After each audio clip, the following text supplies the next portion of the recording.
Welcome, everyone. I'm Veronica Ryan. I'm Education Officer here at Cloughjordan Ecovillage, and it's a pleasure to see so many new faces joining us today for the 4th episode in our Deep Listening series.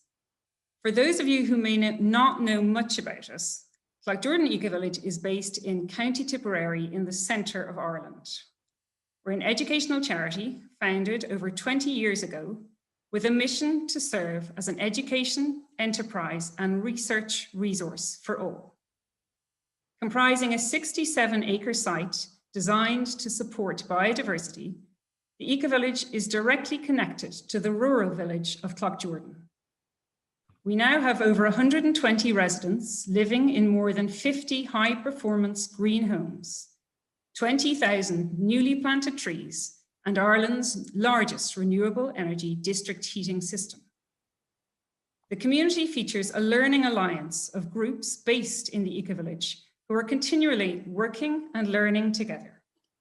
They include Cloughjordan Community Farm, which is a member-owned agro-ecological farm and Ireland's first CSA, which stands for Community Supported Agriculture. We have Cultivate Living and Learning Cooperative, which is based in the Enterprise Centre and runs the annual permaculture course. We have Django's Eco Hostel that welcomes visitors from all over the world when possible and permitted.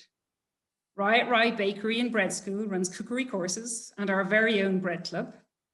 And Cloughjordan Arts has built a community amphitheatre right here on the land. The Dark Sky Bowl and 7 Circuit Labyrinth are among other unique features that make up this thriving community. As a dynamic, creative, and ambitious project, we are on a continual learning journey, and we are delighted to be joined by you all here today to delve deeper into the subject of ecovillages and what they may offer wider society. So thank you all for coming, and I'll now hand back over to Davy Phillips. Okay, thank you, Veronica. So if you're just entering, you're very welcome. I'm inviting people to introduce themselves in chat. We're a very international group of participants today.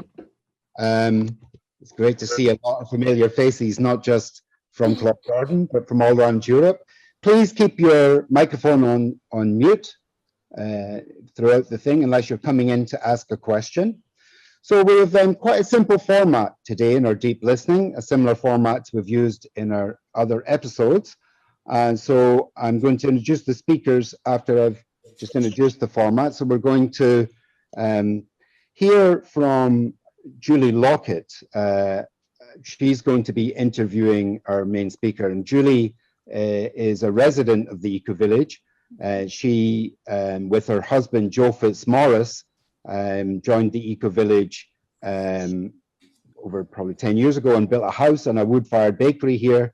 And they run an award-winning bakery, the Riot Rye Bakehouse and Breadschool.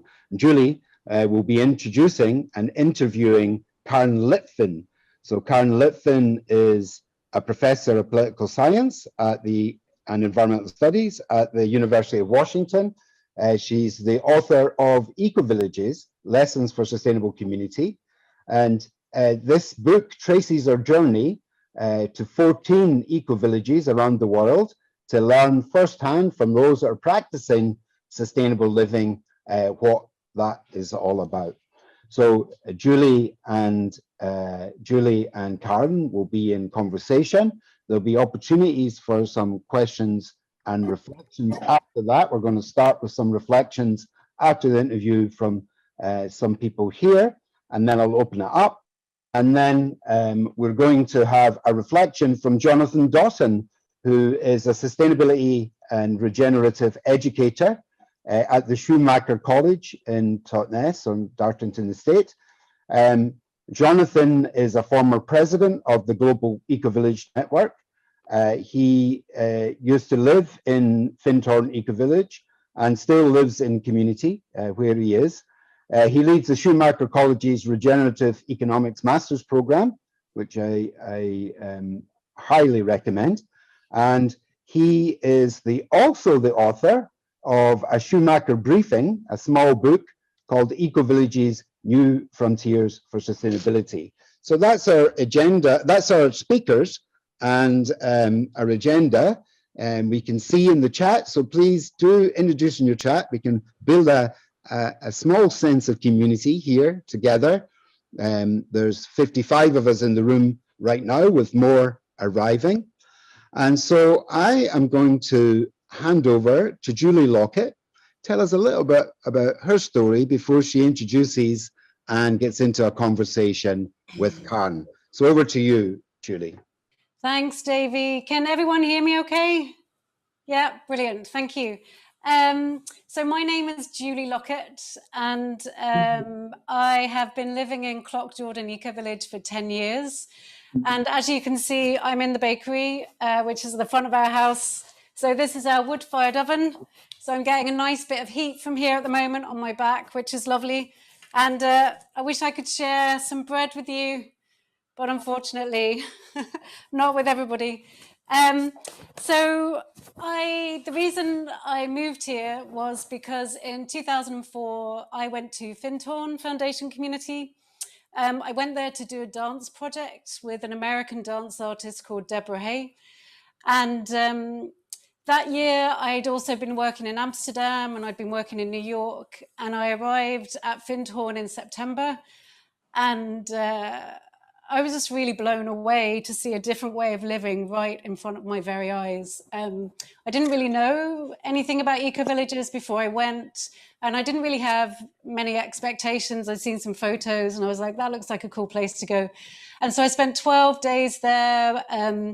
I was renting a room in a house and participating in some of the community activities and eating in the communal hall. And I came back to Dublin, where I was living at the time with Joe, my husband, and I said, right, I want to move there. And he said, no, I'm not moving there. They're a bunch of hippies. So instead, we had heard about Cloughjordan Ecovillage. So we joined the Cloughjordan Ecovillage project. The land hadn't been built, the land hadn't been purchased at that stage, but we just kind of dived right in and put our deposit down. And at the time we were looking to buy a house and start a family. And I think one of the things that really moved me in Findhorn was the children. And just seeing how confident they were, how free range they were. And I just thought, right, if I'm going to raise children, I want to raise them in an eco-village. So I have 2 teenage sons here now, and I'm very lucky they've grown up here. And I think it's been amazing for them to see something like the eco-village in progress being built. So when they first moved here, they were 3 and 5, and they've seen people building their houses from the ground up. And when my youngest son was 5, he said to me, oh, when I'm older, you won't need to ring me because I'm going to build a house across the road. So that for me is really fantastic.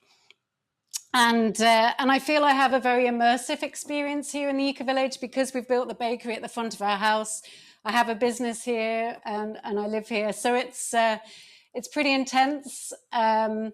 I feel due to the intensity of living in an eco-village and having my business here, it definitely accelerates my learning, which I love. I'm up for that. And it's also very challenging. When I'm at my most skillful, when I have the most patience with myself and the community, I can treat living here as a practice. But I have to recognize that I have to take breaks from things sometimes. I'm learning that. And what else did I want to say just before I move on and introduce Karen?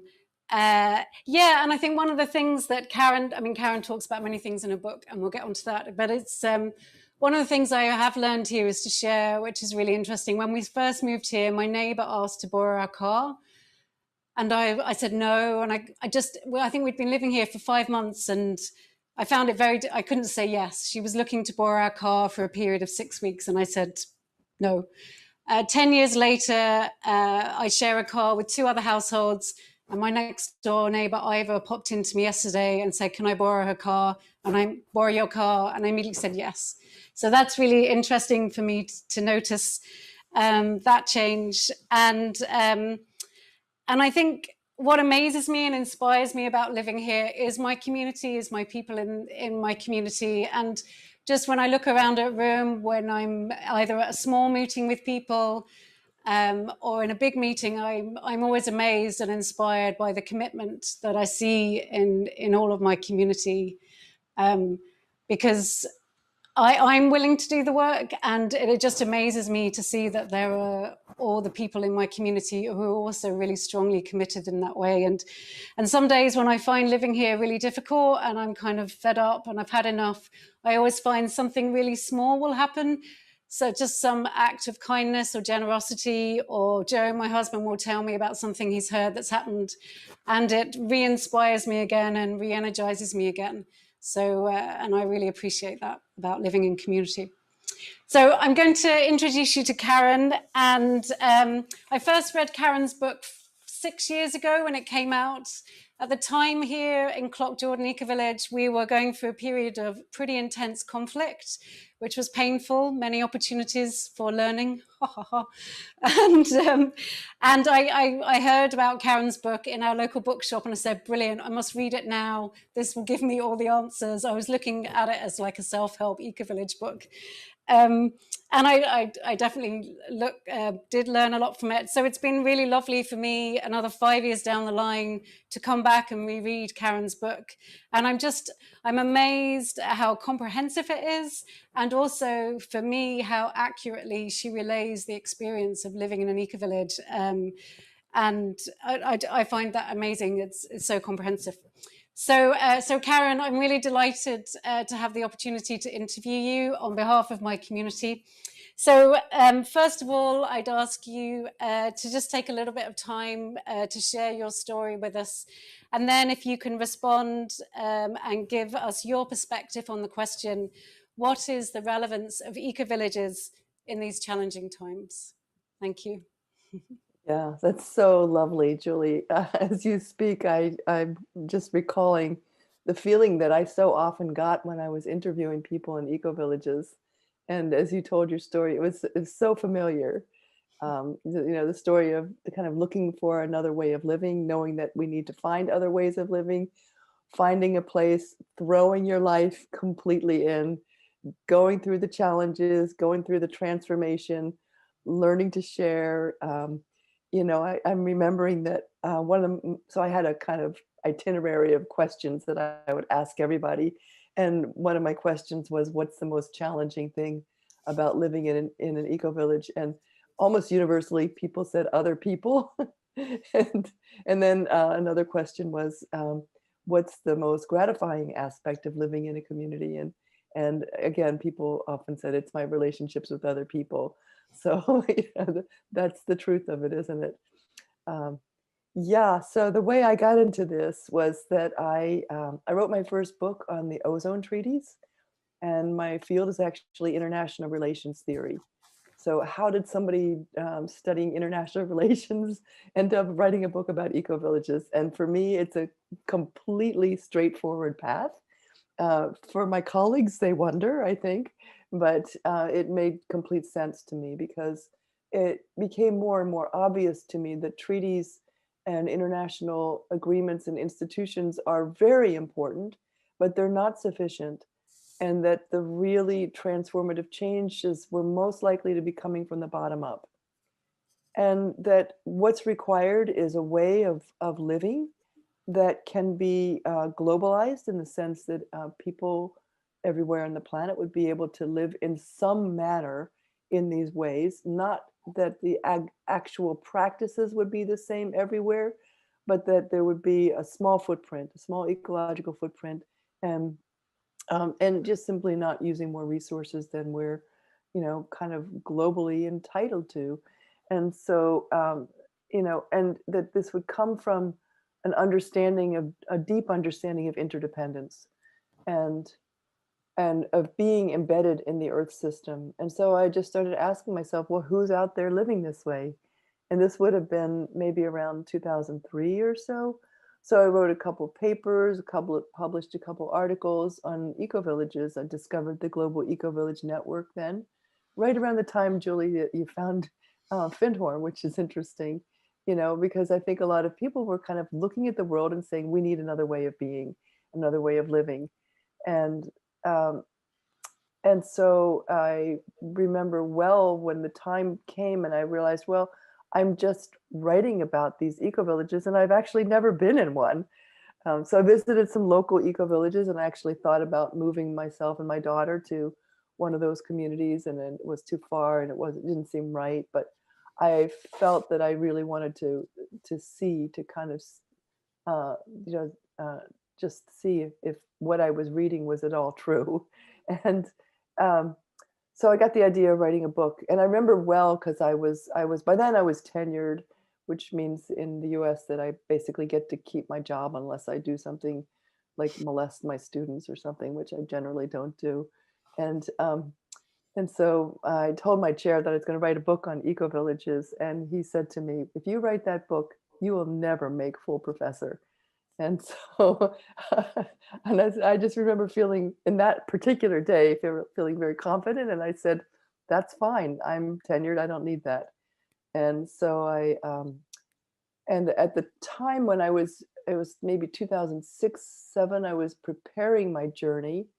I didn't have any funding and I actually decided I didn't want funding. I just wanted to do this on my own.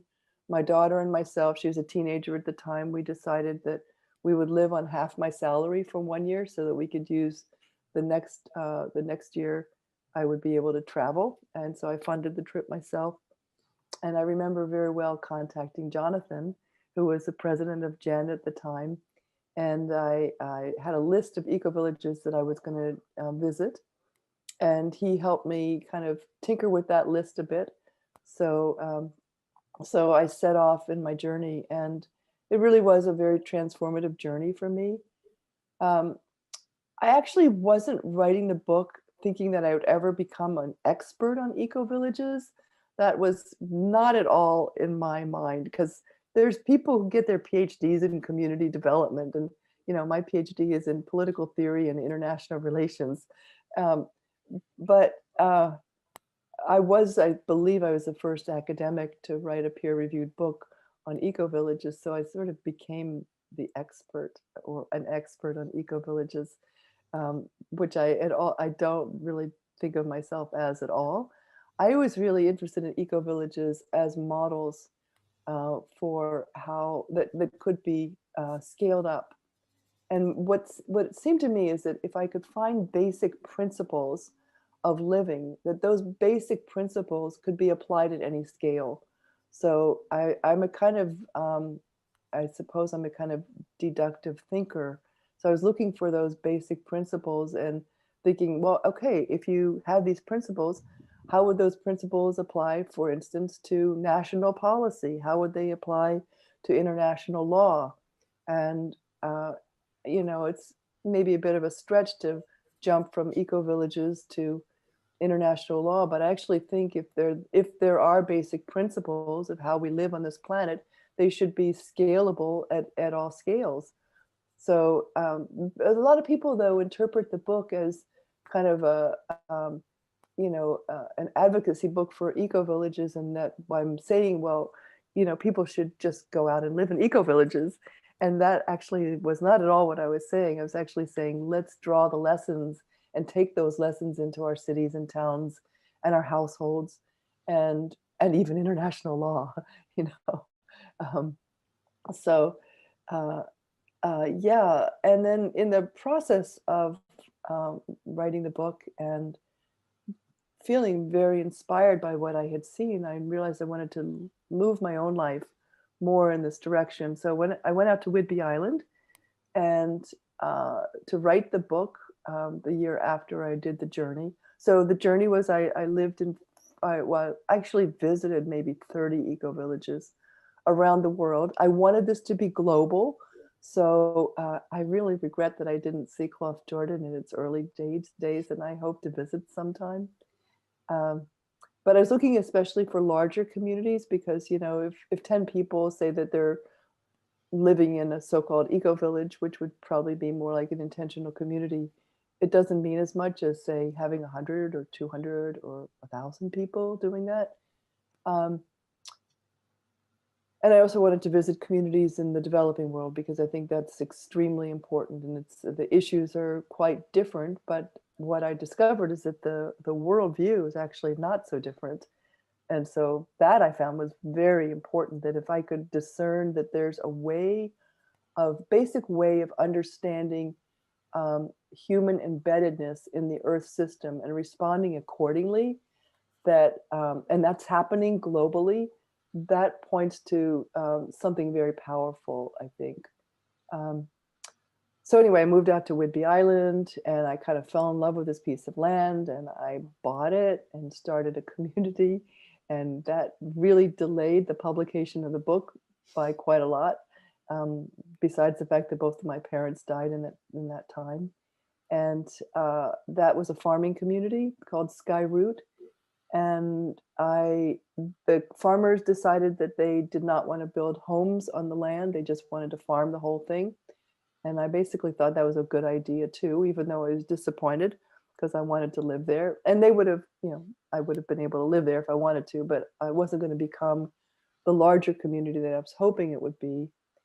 And fortunately, there was a home for sale it was on the market for 2 years. The whole time I was kind of hemming and hawing about what to do about Skyroot, and it hadn't sold, and so I bought it. And so I now live at Maxwellton Creek Co-housing.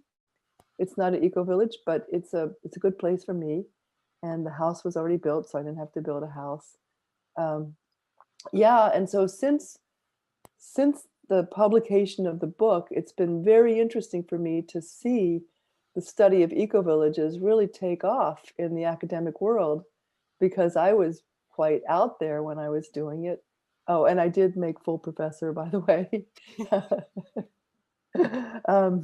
And that was actually on the basis of the Ecovillage book and the fact that I also shifted some of my research agenda to contemplative education. And 20 years ago, I used to hide that fact from my colleagues. And now I do workshops teaching faculty how to integrate contemplative practice into the classroom. So it's been really interesting for me to watch the things that made me quite ostracized in my field become more mainstream. So that's what's been happening. And I just want to say in the last couple minutes, so I think I haven't said a lot about the relevance of Ecovillage in these times, but I think it's become more evident that existing systems are not viable. And that's been very clear in the pandemic, and people have been thinking hard about that. I don't know what life is going to look like when the pandemic subsides. I imagine that will happen. It might take longer than we want. But I think there's a sense of urgency, and as the climate crisis escalates, that there's a sense of urgency that we really need to find alternative ways of living, and we really need inspiring models.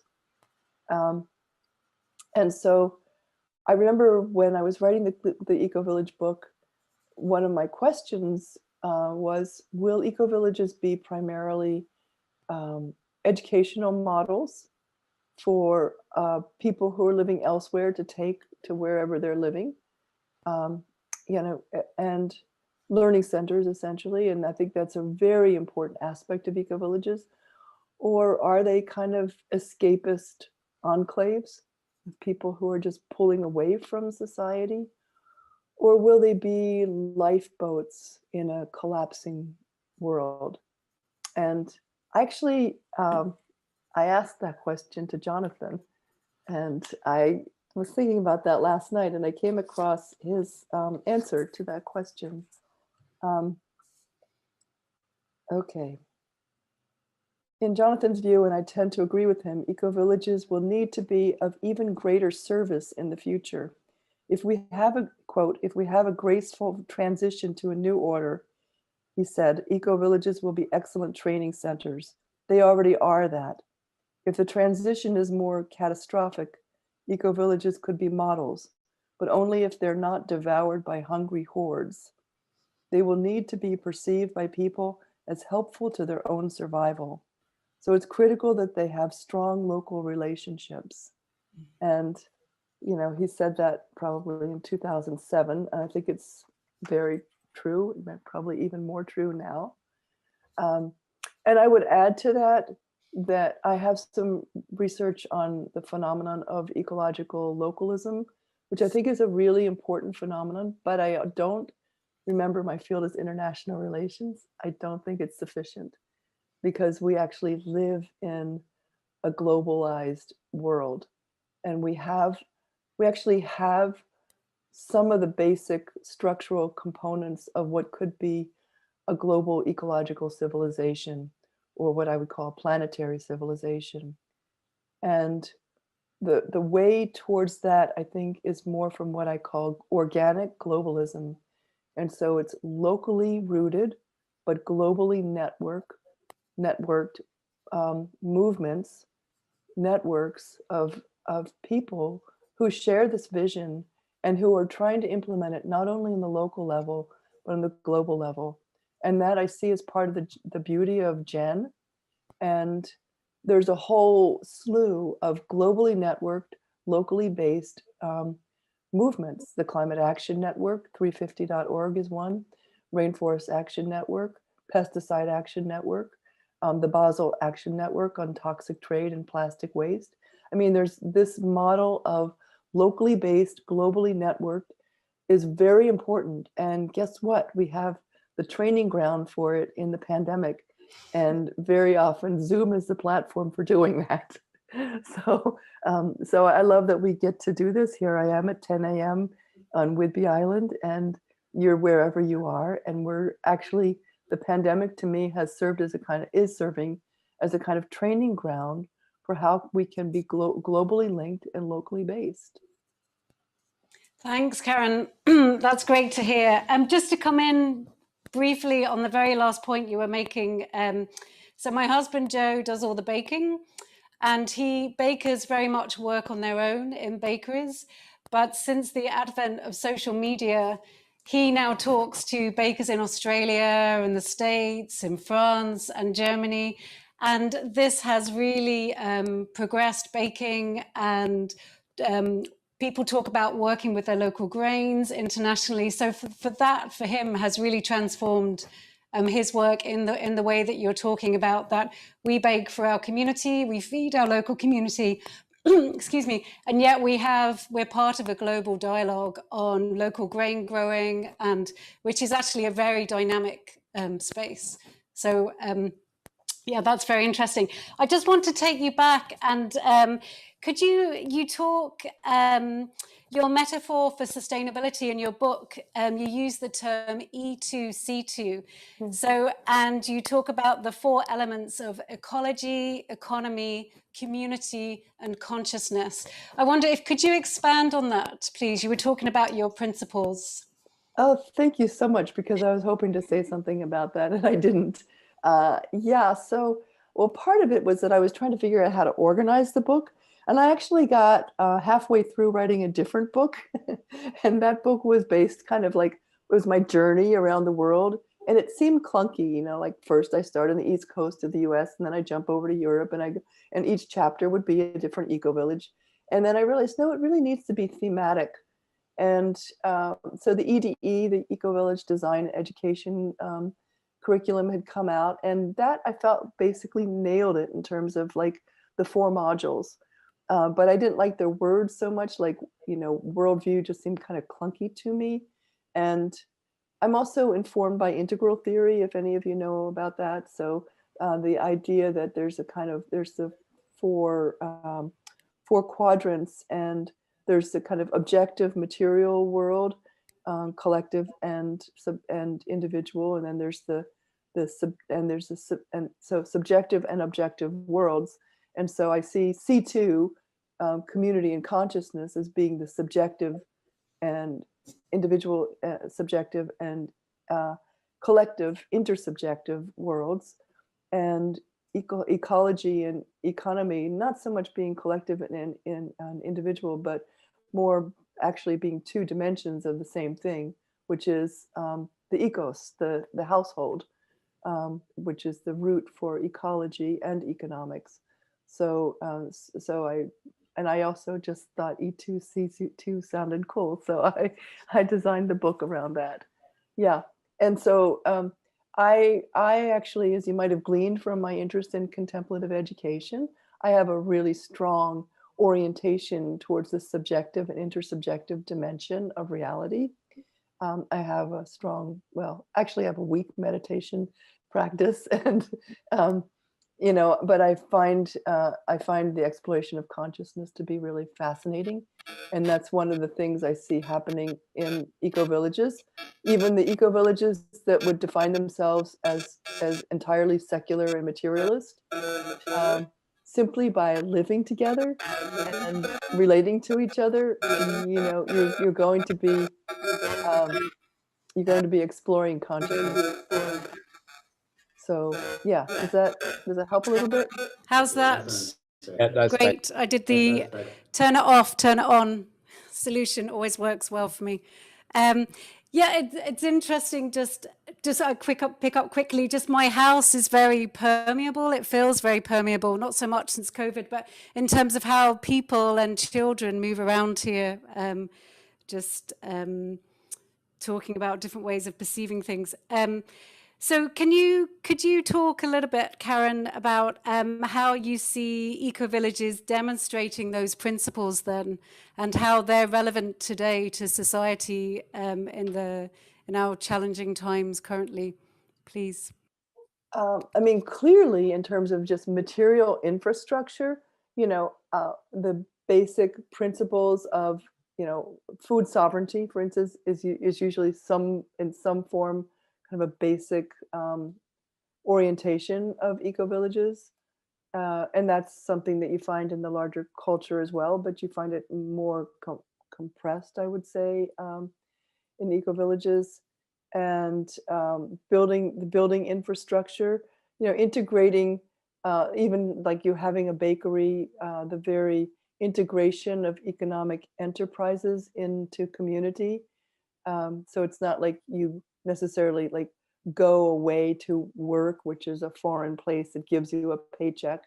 One of the things I was interested in is how much money do people live on in eco-villages?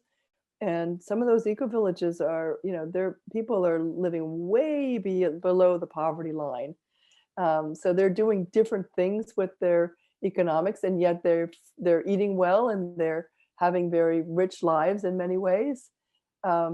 So extracting ourselves from the global economy and sharing more, as you mentioned, sharing cars, sharing land, sharing, you know, like how many vacuum cleaners do you really need? How many lawnmowers or whatever, you know? So the sharing on a material plane.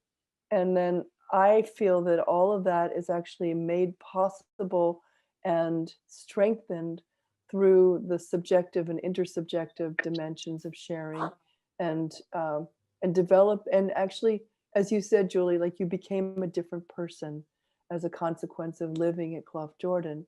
And so it's like this iterative dialectical process whereby you throw yourself into the situation and you get transformed by the very process of living there.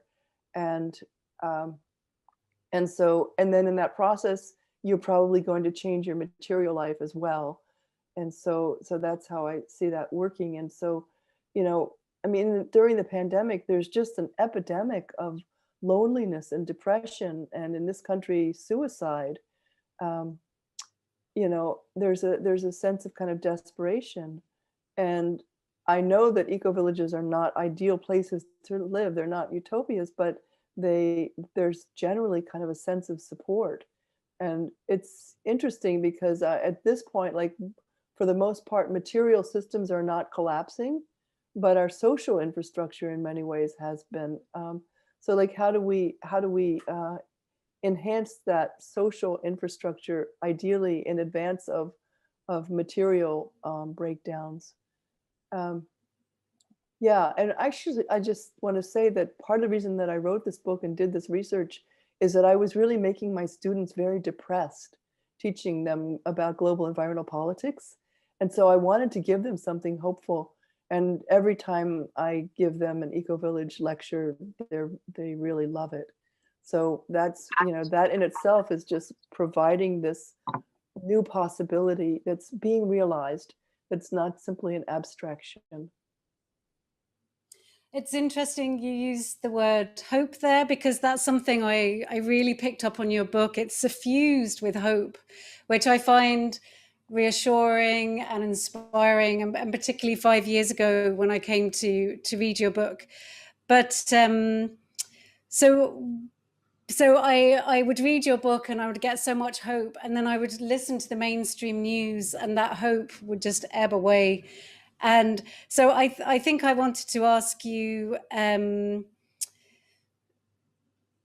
what do you still feel hopeful now when you look around the world? So you've lived through a Trump presidency, Black Lives Matter, and now you're talking about the pandemic. Like, where do you see hope? How do you experience hope now? So I have a dear friend, Kate Davies, who has a book on this, and she distinguishes between extrinsic hope and intrinsic hope. And extrinsic hope is when you're hoping for specific outcomes, and intrinsic hope is more the hope that's kind of built into the emergent capacity of life itself. And so where I am with this, and I'm not necessarily like promoting it because it's not something that you can easily just access. Well, actually, I think you can easily access it, and I think you can easily access it through contemplative practice. But life itself is full of emergent possibility. And so a lot of times, like a lot of people are hoping that after the pandemic, things get back to normal. And normal was the problem, you know? So I don't really hope, and part of me hopes that things get back to normal because, you know, like I'm a little addicted to certain things from Trader Joe's and their, you know, global commodity supply chains. I don't think you have that in Ireland, but you know, like there's certain things in the global economy that I'm a little addicted to. So yeah, I kind of hope things get back to normal too. But on a deeper level, I'm aware that those systems are utterly unsustainable. And if something's unsustainable, that means it can't last, you know. So, you know, I think of sustainability as something that is not ultimately a choice. It's what I mean, you have to make choices if you're going to maybe get there and you're a human being. But, you know, it's what you get if you live on a planet for a long time. So if we're going to be here for a while, we're going to have to move in those directions. And so, you know, I think the question is to be thinking, what is it that you're hoping for, and what feeds your capacity for ambiguity and for not knowing, because we're actually, the Anthropocene is a time of not knowing. Like we don't know how this is going to turn out at all. We only know that the ways of living that got us here are unviable. And so, you know, to be in the creative stew with others of inventing new possibilities. And so I saw in the chat, somebody said something about living laboratories. And so I see ecovillages as being kind of these micro-laboratories for new practices. And anybody looking at the world who's willing to really look at it head on just knows that that's what we need. Thanks, Karen. Just one last thing. I think, and I really picked up on that in your book, where you talk about ecovillages walking the pathless path. And I was reading a book by Daniel Christian Wall, and he also talks about living the questions as well, which really resonates with me, and just accepting that we don't have all the solutions. Some of the solutions that arise may not be useful, they may not serve us for very long, but really that really resonated with me in your book, the way you talk about ecovillages walking the pathless path. And yeah. Yeah, and Karen, thank you so much. Just to say that pathless path, I think, is inherent in who we are. That comes from life itself, and we as humans tend to think of ourselves as separate from life. But when we can tap into that capacity for connection with the Earth system, then that opens up a whole range of new possibilities. Yeah. Fantastic. Thank you very much. Thanks for answering my questions, Karen. I'm going to pass back to Davey now. Thank you, Julie. Thank you so much, Karen. That was really rich. I'm going to invite people to just check the chat if you're not checking the chat, because there's a lot of very interesting insights to the question that we're looking at just now. And I'm going to invite reflections and insights. Both in the chat, but now we're going to actually listen to each other. I'm going to start with inviting a few of the eco-villagers that we've asked to just prepare just some reflections to the interview. So thanks again, Julie, that was fantastic. Karen, we might hear from you again in a second if there's direct questions. But I'm going to invite right now Pater Kirby, who's a past retired professor, lives here in the eco-village for the last 10 years with his wife, Tony. Pater, from what you've just heard, what's the insights or reflections that you're holding? Well, Karen, I feel so close to you in many ways because, of course, I was a professor of international politics, very close to your subject. My PhD was done in the Department of International Relations at the London School of Economics, so I became very proficient in the discipline of international relations. And I also share your experience that when one teaches young people in the classroom about the challenges of climate change, it really is placing an enormous weight on their shoulders, and I really struggle with that, and I struggled with it when I was teaching full time in the university. But when you teach them about the eco-village, and particularly when you bring them here, it's an eye-opener, and it's been a wonderful experience for me. Most of my education now takes place within the eco-village. It's a place-based learning where the place becomes the means of learning. And I just find it such, it's a sort of an eye-opening form of education. But my question to you, or I'd ask you for a reflection on what do you think? I mean, you know, you're introducing students to eco-villages probably in a slightly different way than I am. But what impact do you think it has over the long run? You probably know, in the cases of some of your students at least, what they go on to do afterwards. Do you think that it influences many of them to really, in a life-changing way?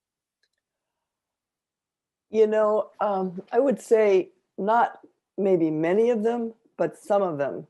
And for the some for whom that happens, it is totally transformative. In the same way that Julia, like in a matter of days of being a Findhorn, she knew that she was going to change her life.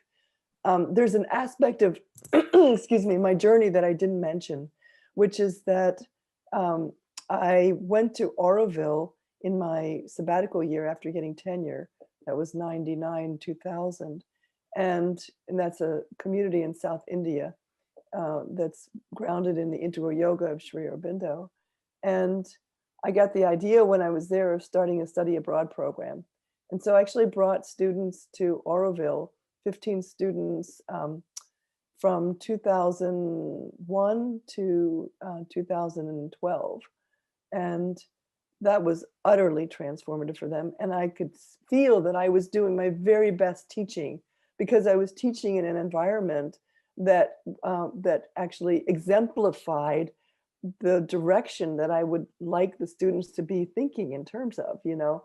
And so it was such a radical educational experience for them. And I'm in touch with a lot of those students, and it completely changed their lives. Not everybody, some of them had a really difficult time there. You know, some people got really sick, for instance. But, you know, I think, as you said, like being in an eco-village is, you know, it's a whole different experience than reading about them, but even reading about them. And, you know, I've had so many communications from people who read the book and, you know, and have told me about how it's, you know, shifted their perspective on things. And some of those people have, you know, gone on to get master's degrees and PhDs, you know, in this arena. So yeah, I mean, I don't think it's a majority that gets transformed, but even, you know, I mean, if you're a teacher, I feel like if you're a teacher and you feel that you've really reached 10% of your students in a meaningful way, at least in a mainstream, you know, research university like where I teach, that's great. You know, but you know, if I have 400 students, that's actually a lot of students. Thanks, Karen. And I might just stay on this topic because in the chat, Heather Sullivan Caitlin, Heather, I hope you don't mind me bringing you in, but you're an educator based in America that brings students here. So I just thought that'd be interesting to carry on the looking at this question, but through maybe as a destination for learning. Heather, are you happy to come in just maybe with an insight from yourself or what you're witnessing from your students? Yes, I would have to echo what Karen just said. And I have a student who I brought to the Ecovillage in Ithaca, which is just 4 hours south of where I am, way up on the New York State and Canadian border. And she ended up going and doing a whole summer internship at Oroville. She was so inspired by a long weekend at an eco-village. But I think it is such a weight, as Patter was saying, that we bestow upon our students to teach them. It's sort of like the Matrix. We're giving them the pill to eat and really see what's going on. And so many of my students in a basic environmental sociology class just did not realize the extent of the problems. And it's very heavy. And so I always end my environment and society class with a unit on sustainable communities and the eco-village model specifically. And when I can bring students physically to an eco-village like Ithaca or Cloughjordan, it is truly transformative. Mm-hmm. Thanks, Heather, and hopefully we see you back here sometime in the not too distant future. I'm going to invite Mel. Mel White is a poet and someone that works very closely with us. She works with me at the Open Food Hub here now in the Ecovillage. Mel, any insights or reflections from you or questions? Yeah, hi. Yeah, I'm kind of interested in like hearing the two different sides of the experience from the experience of actually living within an eco-village and how it is for people from outside to kind of learn and observe what's happening. So it seems as those two different, there's the internal learning and there's the external learning, which are, I suppose, complementary to each other, but both very fascinating. From the internal perspective, I think I'd find that is that kind of living laboratory way of looking at things, of like trying to figure out how we can live in the world, how we can learn new systems, model new systems, find new ways of living, and how they'd be able to scale into different parts of society. And you know, I'm personally very fascinated in just trying to experiment with what is possible in the world. So I guess hearing from the experience of all sorts of different eco-villages, and kind of interested in what you said, Karen, about deducing or coming down from that into just four principles? Was it just that you've come down to from all these different experiences? And I'd certainly be interested to hear more about the differences and different learnings from different eco-villages around the world. I'd particularly like to ask a question around interpersonal relationships and how different eco-villages manage things like conflict, and different people do have different values, different positions on different subjects in the world, and what you found, how people manage those kind of things in different circumstances.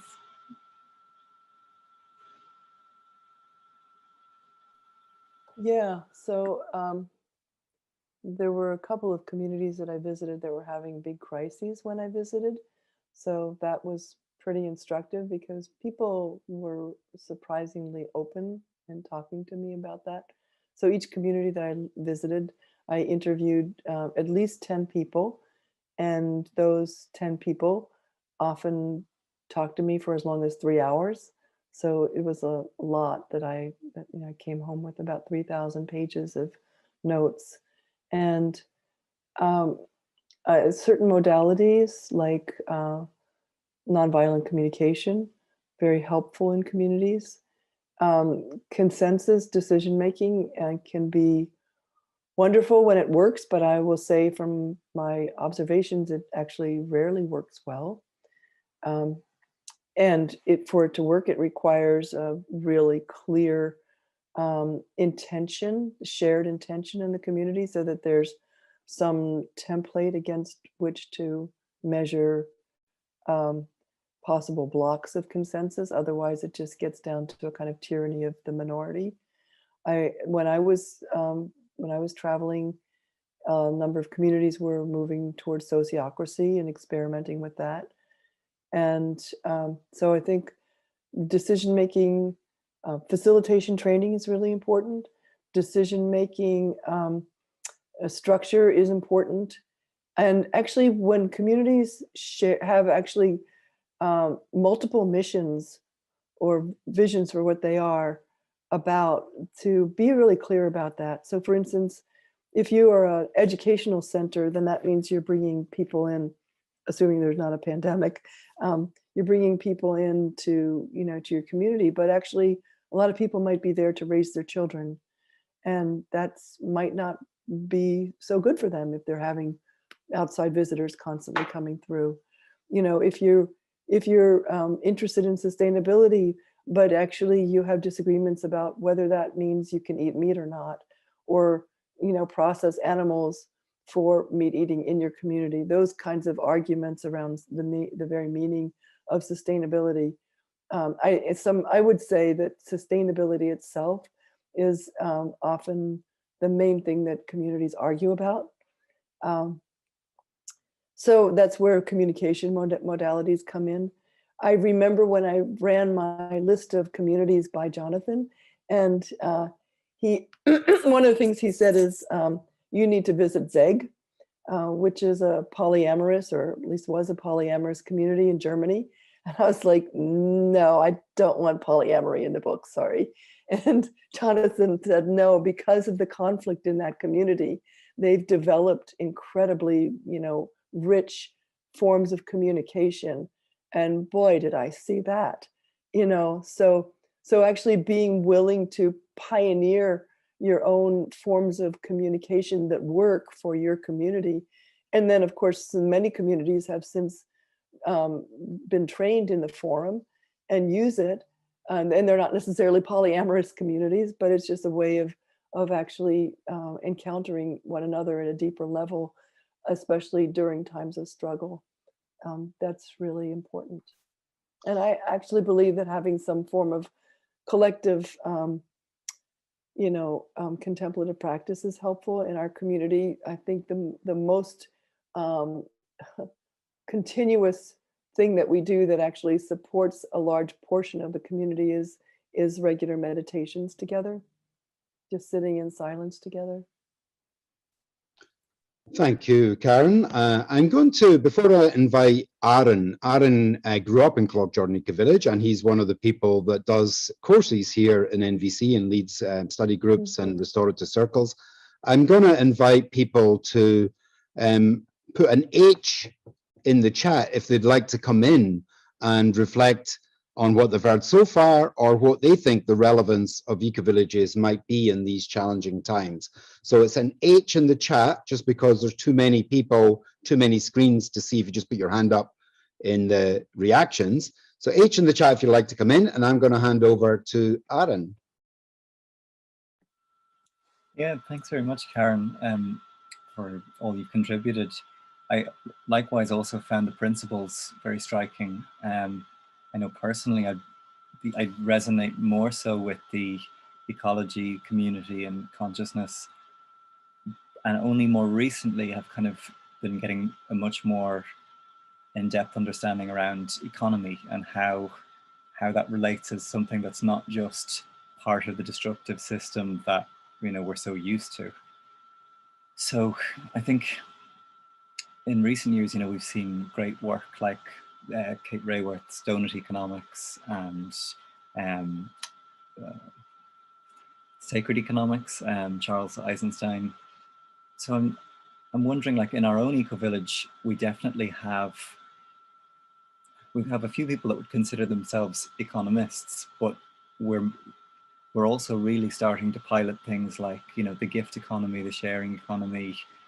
There's been talk about local currencies at times, but I think we're integrating that more. So it's just interesting that that's a key principle that you've outlined. So my question would be, what other types of economies do you see that Ecovillage, the sustainability of ecovillages are based around?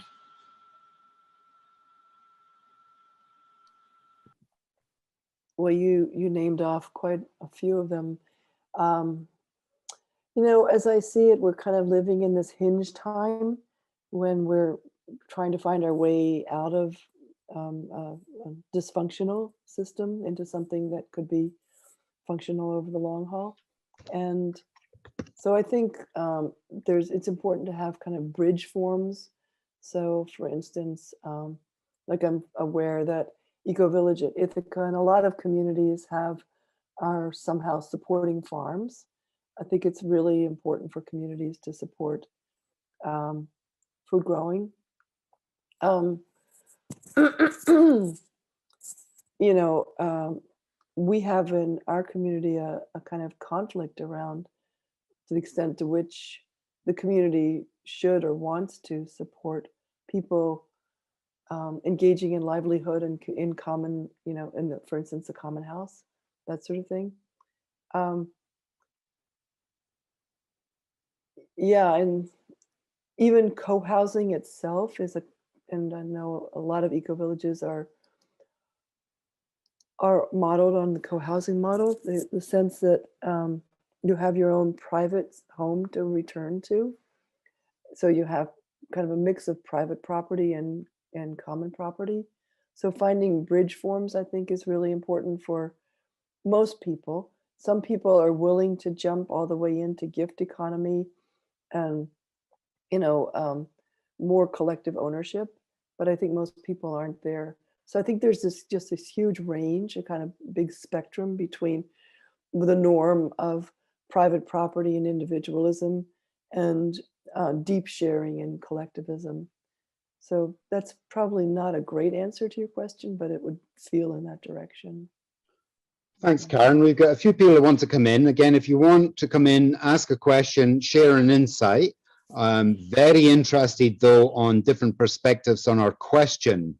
What is the relevance of ecovillages in these challenging times? Marika O'Connor. Marika, would you like to come in? Hi, Davey. I'm struggling to get connected. I didn't ask to come in, so I'm not entirely sure that I should be coming in. I'm very much enjoying Karen's input, and I loved the book when I read it originally. I found it, certain things really stayed with me. The positive aspect of ecovillages being people and the negative aspects being people always resonated with me. And my background is in personal development and psychotherapy, so the human aspect has always been important to me. So I think communities, if you join an eco-village as an escape, you're making a terrible mistake. I think they are very challenging in all kinds of ways. And if we meet the challenge, I think there can be opportunities for fantastic growth and a much more multidimensional way of looking at the world. I think we confront that all the time. I think human beings are always struggling with both external challenges and internal challenges. We struggle with our own human nature, that we don't do conflict well, we don't do disagreement well, and expanding those abilities are hugely important for the success of a community. That's all I really want to say. That's perfect. Thank you, Marika. I never said, and making it clear, Marika is a resident of Cloughjordan Ecovillage, yes. So comes from experience.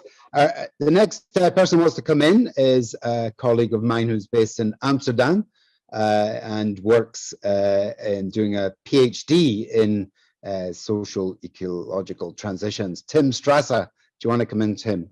Yeah, sure. Thanks for convening this important conversation. Yeah, I just moved to Amsterdam and starting like a little micro community just with two friends of mine living in a little flat in the center of Amsterdam. And we have this vision of really applying some of the really low threshold ways of bringing a eco-village lifestyle into an urban setting and weaving ourselves into sort of a decentral network of community initiatives in and around Amsterdam. And I was wondering if you have any examples or sort of easy ways to get started to connect with things that are happening in the city, to inspire people to apply things in a flat environment, you know, for people who are living in the city and want to already shift into more of this lifestyle without moving into an eco-village. Yeah, I could maybe make a quick reflection on that, Tim, because up in Elmira, I think it is, in the north, there's that whole reclaimed land that's got all sorts of experimental buildings and communities. It's a large area, but potentially it's easier to look for co-housing. And in Amsterdam, there's so many really progressive co-housing groups that are coming together, building community, sharing resources, and having many of the benefits of eco-villages. So that might be something. I don't know, Karen, did you come across anything in Amsterdam or near there? I've never visited Amsterdam for the purpose of this kind of research, so I'm aware that there's a lot happening, but I don't have firsthand experience. I would say in cities, communities like Los Angeles Ecovillage and some other urban communities that I'm familiar with, that's really it's a great place to focus on things like urban transportation infrastructure. People who are already active on these kinds of issues are very often looking to be in deeper community, and so like Los Angeles Ecovillage is a community of activists. Like basically everybody who's living in the community is a full-time activist, and so that kind of living situation can be really supportive to their life. And just the nature of urban life in industrialized countries, in affluent countries, means that your footprint's already smaller. So you're already generally than elsewhere, certainly more so than suburban and rural lifestyles. So you know, just simply kind of highlighting that aspect of life. Yeah, and I'm thinking about during the pandemic and how mutual aid kind of networks have sprung up in the pandemic and I think of mutual aid as something that's kind of endemic to eco-villages and to intentional communities, but it's a way of being with each other that has really gotten a lot more traction during the pandemic. So maybe even checking out mutual aid networks in Amsterdam might be a way into kind of finding deeper pockets of community.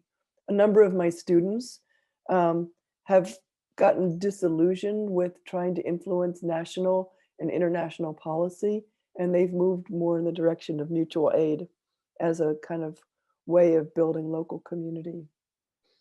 Thanks, Karen, and thanks, Tim, and good luck on that, Tim. We've only a few minutes until we're going to bring Jonathan in. So there's two people in the chat that want to come in, Ross Patton and then Anya Hutchinson, who's also in Cloughjordan. So Ross, would you like to come in, make your question or statement? I would just touch on what Tim said. I see in Amsterdam the viability or the promotion of self-build plots is now really springing up just for him. But coming to your question, or the question of this whole listening series, in these changing times, just take for even COVID, there's so much lack of consensus on even like the political, what works, what doesn't work. In a community that's sort of ruled by consensus, especially what I'm getting from what Karen in her book said, when consensus seems so far apart, how does managing and controlling that eco-village work?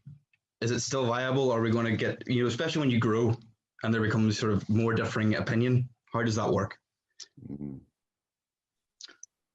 Karen, that sounds very interesting. Yeah, So I mentioned that some of the communities that I was visiting were having big crises. And one of those communities was Earth Haven in North Carolina. And interestingly, a lot of their dispute was around the question of what is sustainability. So there were people who felt that if you're going to be a true, live truly sustainably, you shouldn't be chopping down trees. But how can you grow food if you don't cut down trees? So that was one issue. And also, if you're, is it ecologically sound to be drilling wells, or should you get all of your water from rainwater? In which case, you wouldn't be allowed to have people come into the community from other places because the water wouldn't be considered by the county health department to be safe. And so the community was in this kind of big schism around that. And they chose to, or at least a significant part of the community, and I think really virtually all the community by the end, engaged in a really deep study of nonviolent communication.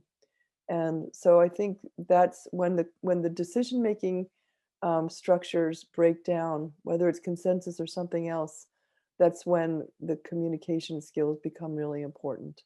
And so that's how they found their way out of that. And a lot of times it really requires bringing in an outside facilitator because the community itself doesn't have the wherewithal to do it on their own.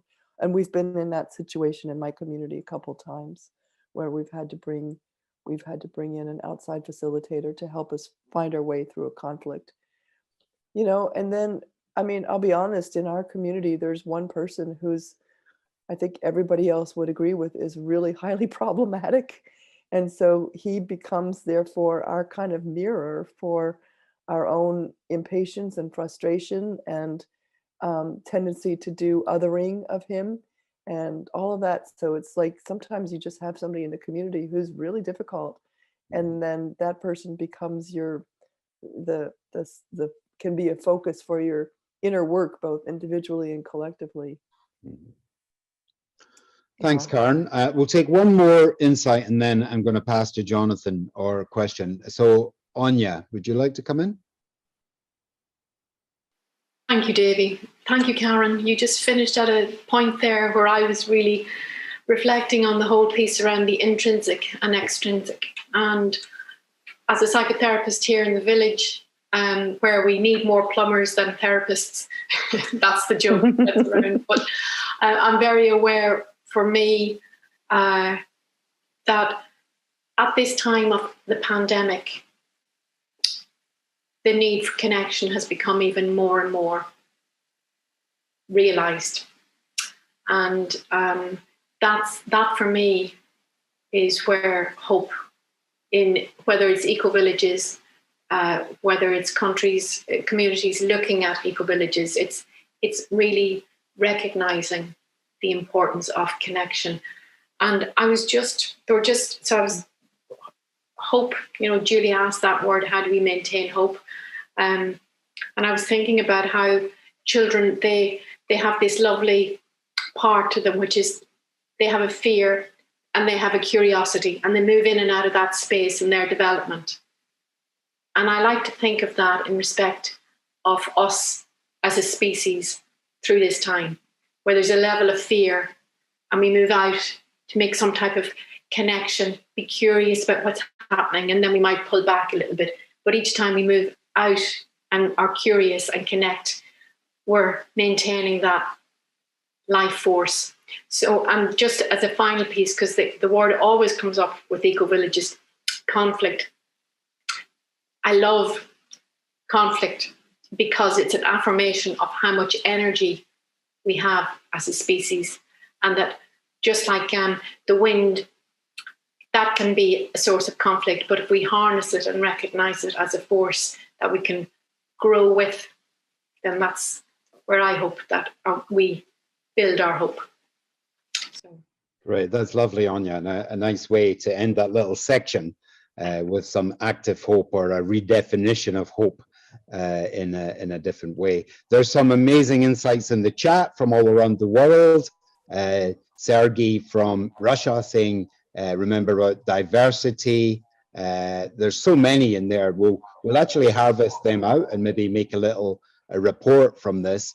We might take a few after this next piece, but I'd like to get into listening to some reflections from, sorry, who's making a noise there? Is someone unmuted? So I'm going to introduce a very old friend of mine. He's from this island of Ireland, Jonathan Dawson. I think I first met him when he was living in Findhorn, and then again in Totnes, where he is now at the Schumacher College, delivering and organizing the regenerative economics there and the master's course. So Jonathan, thanks so much for coming and giving your reflections to the questions that we're asking here. So over to you, Jonathan. Thanks, Davey. It feels like this is a bit of an impossible task because I already came to this session with some notes made, and since then I've been scribbling away tons of other possible rabbit holes we could go down. But in the time available, I've got to really find a way of being a bit disciplined with this. A first observation, which is new to me, is the unexpected relationship between international relations and ecovillages. As I too did my master's degree in international relations. So I think we need to chart a graph of charting the incidence of international development, international relations graduates against interest in ecovillages.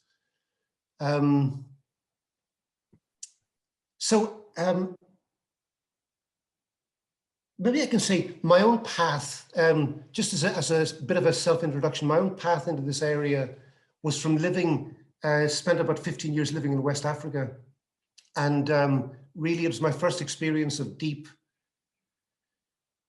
the power of community really. And I remember when I came back after that period and started living in Findhorn that I said something that was initially intended as a bit of a joke, but the more often I said it, the more I realized it actually landed as something true, which is that Findhorn in the snowy northwest of Scotland was probably the most African corner of Europe I could find in terms of the quality of relationship and the solidarity within the community.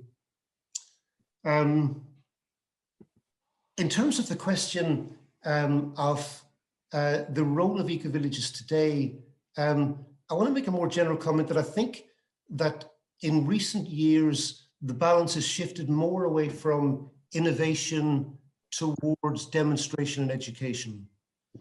So when I wrote my Schumacher briefing paper, Ecovillages, one of the observations I made was that I actually lost count of the number of times that I came across an example of the introduction of a technology, either a hardware technology or a more social technology, that the first time it was introduced into a country, it was actually through an ecovillage. So whether it was community-supported agriculture, renewable energy generation, non-violent communication, I mean, really whatever, as I say, I lost count of the number of times where actually the first way that these technologies had been introduced into a particular country had been through an ecovillage. Now, I think, and so during that period, I think that had I been living in Findhorn in the 70s, for example, or in the 80s, and someone had come to me and said, I really want to find the best cutting edge community supported agriculture or renewable energy or complementary currency or whatever, I probably would have said, go to an ecovillage, and would have pointed in the direction of the GEN directory, Global Ecovillage Network. Today, I probably wouldn't do that, or I'd do it much more infrequently. And the reason for that, I think, is that ecovillages have largely succeeded in their mission of being partner organizations with other transformative organizations and shifting the center of balance of the culture to the degree that that many of the ideas and the technologies and the ways of working that were developed in ecovillages have now been adopted more broadly in the society. So, for example, it is notable that that in the early days of us running, Karen referred to the Ecovillage Design Education program. In the early days of that program, most of the people coming to study on it were interested in creating ecovillages. This is no longer true. Most of the people who come to the Ecovillage Design Education, which I think actually is misnamed, are much more interested in learning from the ecovillage experience to take back to their home places.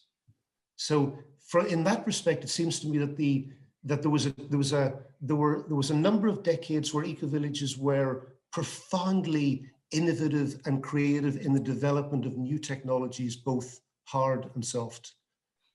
And for the most part, I think, certainly, I'm not going to say that there's no innovation left in ecovillages, but I think that the role of innovating and introducing new ways of working, new ways of being, new ways of taking decisions, new ways of organizing our economies, that we actually did that to a degree that either venture capital, in the case of renewable energy, for example, or the broader communities movement that is not ecovillage based have simply taken these up and adopted them in their own places. So it seems to me that while there was a period where ecovillages were primarily innovators, they haven't stopped innovating, but they've become more important as educators and demonstrators. So it's something that Karen and I think several others have said. And so I've lived in ecovillages, intentional communities for the last 25 years. I haven't had a front door key in a quarter of a century, which feels great. So during that time, and I think this has been reflected by what the others have contributed so far, that when people do come into an ecovillage context, they tend to be blown away.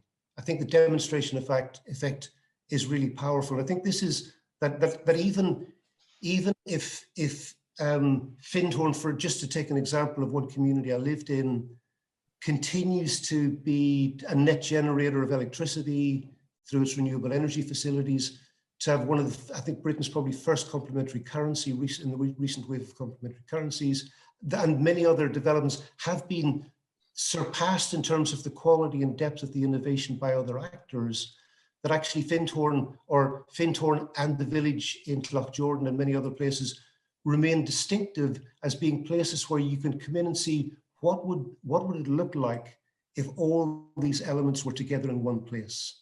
So how would it be to walk into a community that is simultaneously generating its own power, growing much of its own food, taking responsibility for its own governance and decision-making, investing in its own facilities. And I think this is really powerful. That I think what really blows people away is to walk into an ecovillage context, more a mature ecovillage context, and go, this is what it could look like if we were to go back to our communities and put all of the pieces of the puzzle back in one place. Mm-hmm. So it seems to me that I think it's really important to recognize that just to reinforce the point that I think the balance has shifted. It's not that we've stopped innovating, but the balance has shifted from innovation to demonstration and education. Two other ways in which I think ecovillages have a distinctive contribution to make.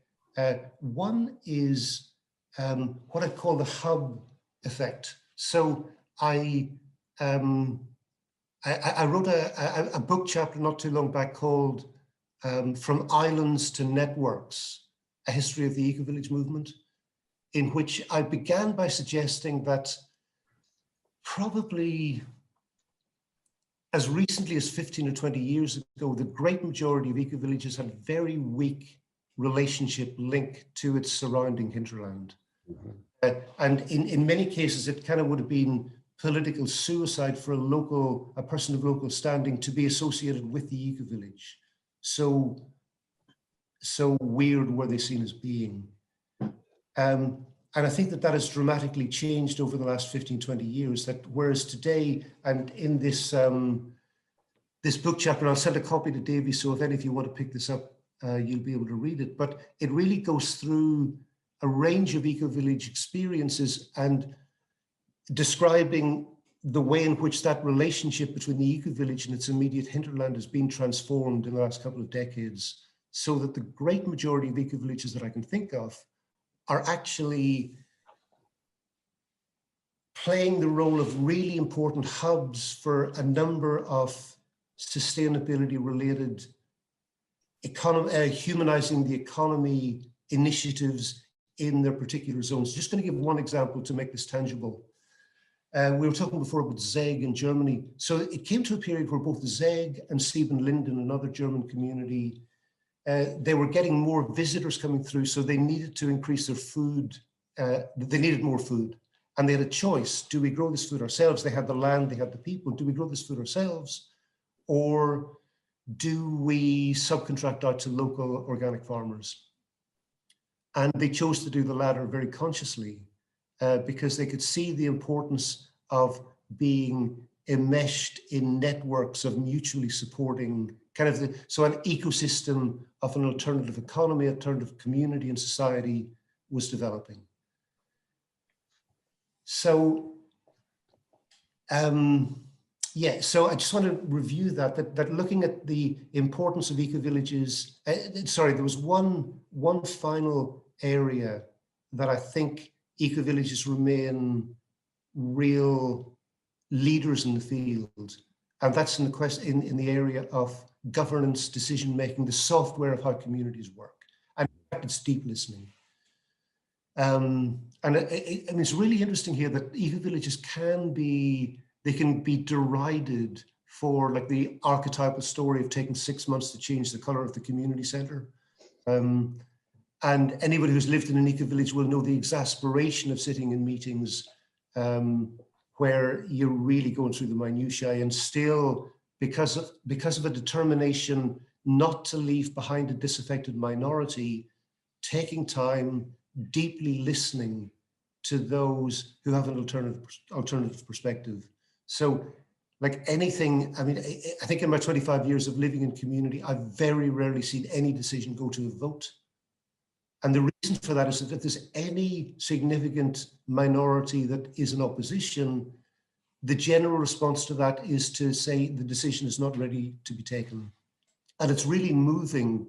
I've seen a number of films and read a number of books where indigenous peoples have observed the ecovillage type decision-making process, and I felt deeply reflected and honored by that, because they see their own ways of doing it, their own ways of making decisions, to some degree echoed in ecovillages. I mean, I think it's a pale shadow. So there's a film called Deep Listening from Australia, looking at ecovillage decision-making processes in Australia. And the indigenous people there were saying that they could spend the entire night talking about it. So it's not like a 2-hour meeting, it's like a 2-day meeting. But nonetheless, I think it seems to me that the benefits from not leaving behind a disaffected minority significantly outweigh the disadvantages of slowing the process.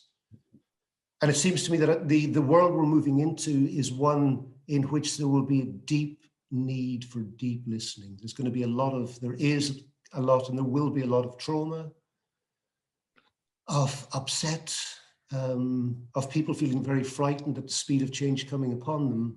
And it seems to me that what ecovillages are developing in terms of moving beyond consensus to find other skillful ways of deeply listening, slowing the process, making sure there is not a disaffected minority, and yet being sufficiently efficient that it actually doesn't block community process. This is a very live inquiry, and I think ecovillages are probably at the forefront of that inquiry. Maybe just one final comment. Sorry, Dave, I know I've probably run over a little bit. Just one final comment is that, and it's really looking at the housing situation. Housing's been mentioned a number of times, both people speaking to it and in the chat box. And I think we can use this as a way of looking at more the weak points, or a significant weak point of ecovillages.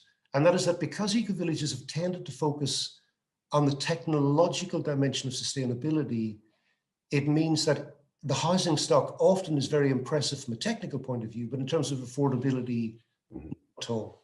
And young people and marginalized people, poorer people, will find it as difficult to buy into ecovillages, to be involved in ecovillages as anywhere else. And I can remember one of the early luminaries at Findhorn once said that Findhorn's long-term challenge would be to avoid becoming a new age old people's home. And I think that is a real challenge for the Ecovillage movement. If you go to the gatherings of Gen Europe, young people abounding. These are really youth conventions. There's a real zeitgeist appeal. But in terms of their ability to actually move in, different story. Jonathan, thank you so much.